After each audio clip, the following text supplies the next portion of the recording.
Hey, Mike here from Bourbon 1987. And for this Whiskey Wednesday, we have ourselves a nice blind.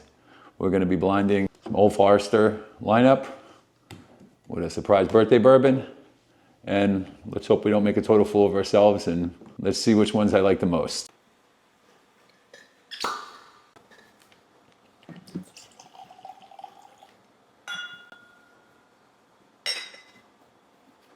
Okay, let's start this blind. These were all blind poured without me knowing what's inside from my photographer. So I'm going to tell you which ones I like the most. Maybe I'll try to pick them out. Let's start talking about what we have here. So we have a 1910 coming in at 93 proof. We have a 1920 coming in at 115. We have a 1924 coming in at 100. And then we have the 2023 Birthday Bourbon coming in at 96 proof. Okay, they all have, except the 1920, same mash bill. It's 72 corn, 18 rye, 10 malted barley, with the 1924 coming in with a separate mash bill of a little higher corn, a little less rye. It's 79, 11, and then 10 malted barley. Okay, so just gonna get a little nosing first. It's black, gold. The 1910 is a double oak, so hopefully that one should be able to pick out. I've tried and reviewed all these on my channel. If you want to go check out the videos, the birthday bourbon and the 1924 were first cracks though, so I'm sure they've opened up and changed since then, as you can see by what little's gone. I haven't really gone back to them, so I'm not remembering their profile too much. Okay.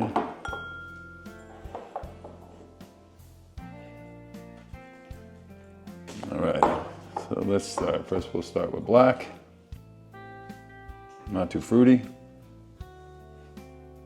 Some spice, some vanilla. Let's give black a try.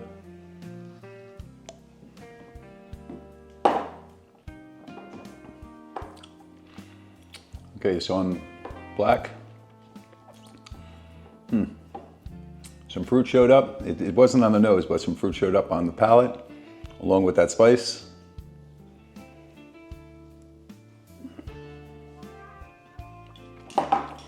Okay, so let's try the gold. Gold has some nice bright fruits, nice bright red fruits. Some vanilla. Give it a try.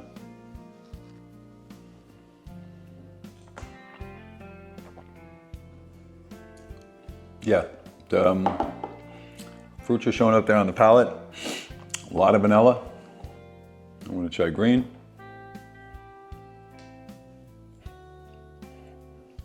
Green smells like nice and fruity. Smells like it might have a little bit of smoke on this one. Let's give this a try.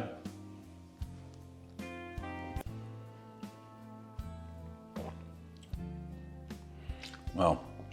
Green is nice and fruity, also bright red fruits, nothing too like dark or stewed. This thing is loaded with vanilla, loaded with vanilla.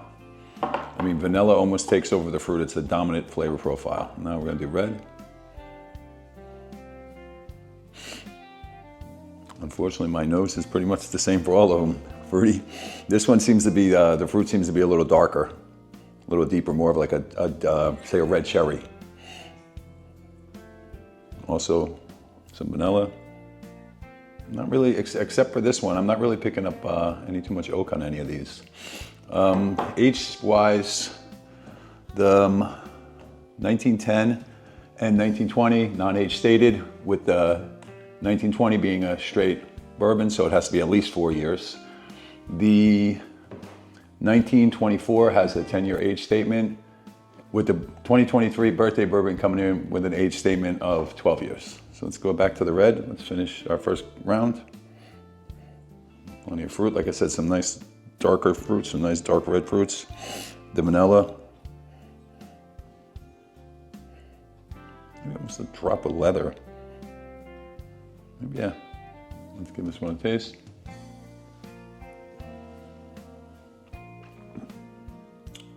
Yeah, that one is the fruitiest of them all.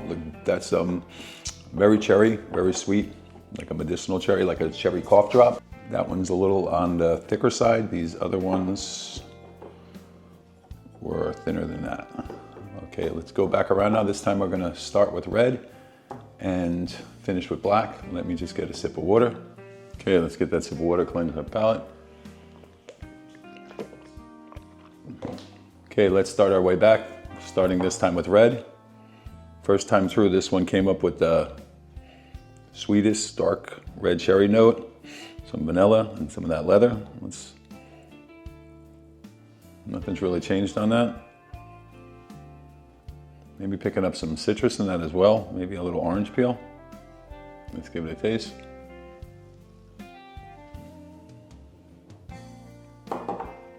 Yeah, pretty much identical to the nose. The fruit is like a sweet cherry, sweet red cherry, syrupy red cherry. You are picking up some citrus rinds in there, some orange and some vanilla, and what seems to be a little bit of a leather type dusty note maybe. Now the green. This one is heavy on vanilla. Let's give this one a taste.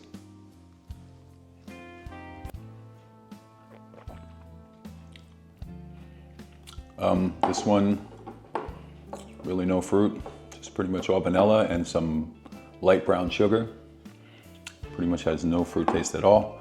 I tried to keep these all within the same proof range. I didn't bring in any of the Old Forester Blue labels with the 130 proofs to blow out my palate or anything like that. So back to gold. So this gold has some smoky notes, some vanilla, more of like a cotton candy caramel. Not really too fruity. Let's give it a taste.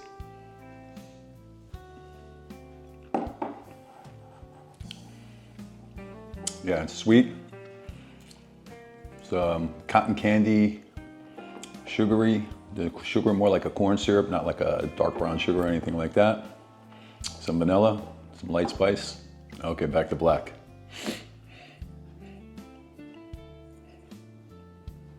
Light fruits. Vanilla, same as the first way through. Nothing changed. Let me give this one a taste.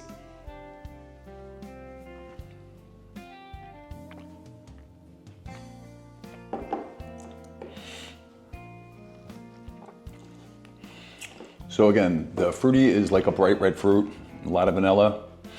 Sugars are nondescript, almost like a white sugar. This one's a drop spicier than the other ones. Okay, let's talk price real quick. So the 1910 usually comes in 50-ish range, 1920 around 60-ish range. The 1924 is going to be a little over 100, and the birthday bourbon, again, who cares what the MSRP is? You can never find it unless you're lucky enough to win it in a lottery. If not, it's ridiculously overpriced secondary. Like I stated earlier, I've reviewed all these bottles in earlier videos if you want to go back and check them out. Like I said, with these two being fresh cracks, so seeing how they're going to open up.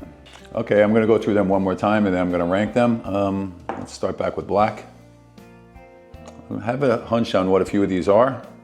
I'm not going to let that influence my decision as my likings, or I could be totally wrong. Again, I'm going to rank it the way I like it. So whether I think it's birthday bourbon or not, if it's not my favorite, it's going to be where it belongs, regardless of price. Okay, let's start with the black.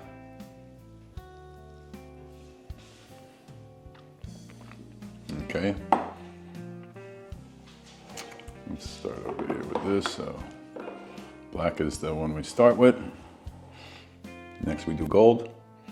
I'll be going from my left to my right for rankings from first to last. Gold. Gold's the one that I'm picking up some oak, and it's a lot of marshmallow cotton candy. Not guessing what they are yet. I would assume that's the double oaked one, which fits my profile, at least against the black one, that's a little spicy. I'm a big Buffalo Trace guy, so I love that fruit. So I'm pretty sure one of these two is gonna step on that one. Green was the fruity one.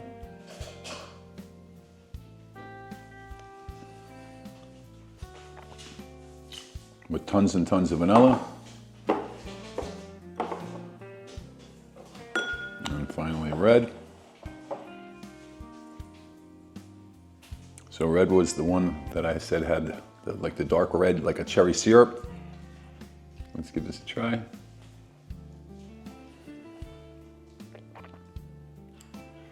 And that stays flavor profile the same. So I'm gonna go through it one more time. I'm just gonna rinse out my mouth, but for now we have it as red being 1, gold 2, green 3, black 4. If I had to render a guess now, I would guess red is the birthday bourbon, gold is the 1910, green is the 1924, and black is the 1920. But then again, we're gonna go through it one more time. See if I don't change my lineup here.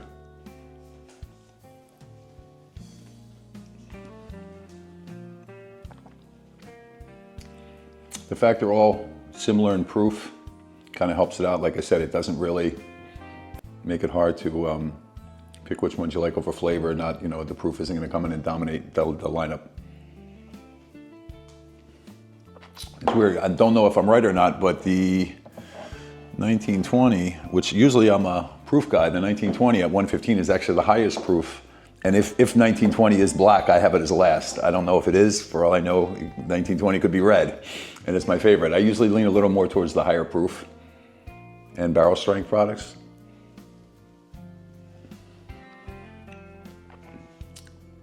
Yeah, that's just some light fruits, some vanilla. So maybe some corn syrup, or just maybe plain sugar. Nothing, no brown sugar, no leather, no really oak. All these pretty much, the finishes, nothing's really too thick or viscous that really stands out compared to some of the, you know, they're all a little on the thin side. On this one, the finish stays with you a little longer. That's also maybe leading me to believe it might be the 1920 for the proof. Nothing too impressive, just that the finish stays with you a little longer. And now we're on the green.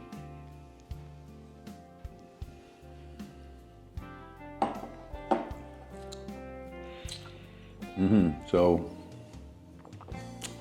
not moving those two. Same thing. Nice fruit. It's picking up a little spice. Very thin, but the finish isn't bad for something being very, very thin. I'm thinking it's this, but like I said, I could be totally wrong. Nothing's better than embarrassing yourself on a blind. Okay, next the gold.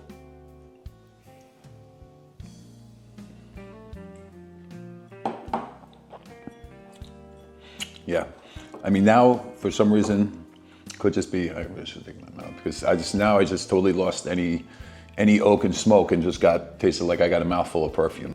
The oak and cotton candy is still there on the nose.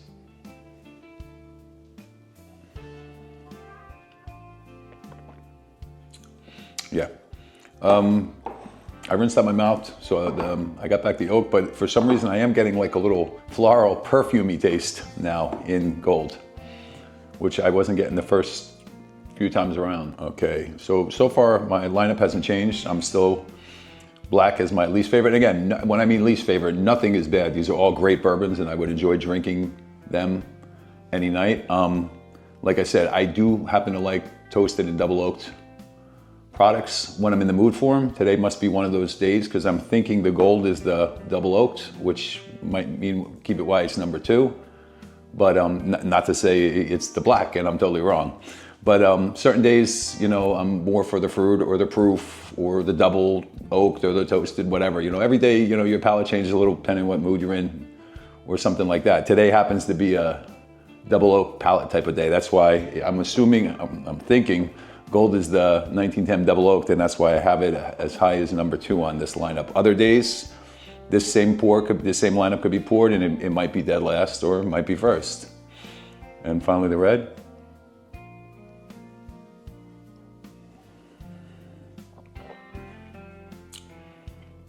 Yeah, that red is just 100, that is 100% fruit right there. I mean, it's going from a cherry syrup to almost a whole bag of Jolly Ranchers. I'm tasting now, it's like a sweet green apple, if there's such a thing as that. I mean, because you're getting the tartness of the green, but it's like loaded with like an apple concentrate, apple juice, a little bit of vanilla, really hardly any spice. Yeah, like I said, it's like a bag of Jolly Ranchers with a whole bunch of flavors, apples, cherries. The finish is, there's like almost a little leather showing up there at the end. Maybe a little bit of oak.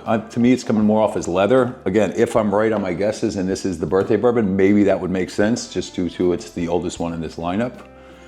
I'm gonna ask somebody to hand me the answer cards, please, so we could see what in fact we have and if we are right. Okay, first one, or my least favorite tonight, not to say there was anything wrong with it, it was just my least favorite for the night, was black. I guess black was Old Forester 1920, and black is Old Forester 1910. Wow, so much for me and my palate. All right, my second favorite was green.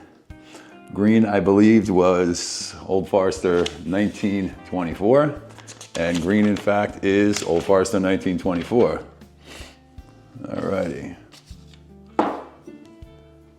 Gold, which I swore was the 1910. I'm surprised because it's 1910. The 1910 is only coming in at 93 proof, which is the weakest out of the bunch. Yet to me, it had the strongest kick with the most rye spices. Gold, without looking, I'm gonna assume is the 1920, just because I'm pretty sure that's birthday bourbon. Gold is, in fact, 1920. So these two I mixed up, which I'm surprised because I don't know where I'm getting all that oak and marshmallow on this 1920, which would make red the birthday bourbon. So in recap, we got the 1910, 1920, 1924, and birthday bourbon in a blind. I picked it as the 1910 being my least favorite, which I'm surprised because out of all the bottles, this is being double oaked. I thought I was gonna be able to pick that one out. I guess my palate wasn't with me today. 1924 being my second least favorite. I reviewed this a while ago on a fresh crack. This is really only my second time coming back to this. I know there was a lot of excitement, this being the third most expensive bottle in the blind. And then my third favorite was the 1920, which you could see I've seen more than a few days by the fullness of the bottle. This also coming at the highest proof, which leads me back to where I told you earlier how I lean towards a lot of higher proof things. I just was off on the double oak. And thankfully for my reputation, I was able to pick the birthday bourbon as my favorite. Not a biggest fan on the first crack of this birthday bourbon. I have a 2025 that I just picked up that keep your eyes out for. I'm gonna wait for somebody special on my wife's birthday and we're gonna crack that open and I'll do a review on that one. This one I cracked open on my birthday this past summer. So, you know, the birthday bourbons we try to save for special birthdays. So just to, again, recap it all. So we got first place birthday bourbon, second 1920, third 1924, fourth 1910. Again, all excellent bourbons. Pour me this blind tomorrow. You might have the same, you might have totally different results. Hope you enjoyed this. Don't forget to check out my videos. I've reviewed all 4 of these bottles in other videos on my channel, with these 2 being fresh cracks, these 2 being reviews. This is Mike from @ChasingBourbon1987. Hope you enjoyed the video. If you did, don't forget to like, subscribe, put on notifications so you won't miss any upcoming videos. Leave a comment, share with some friends, and don't forget to follow us on all social media. Cheers.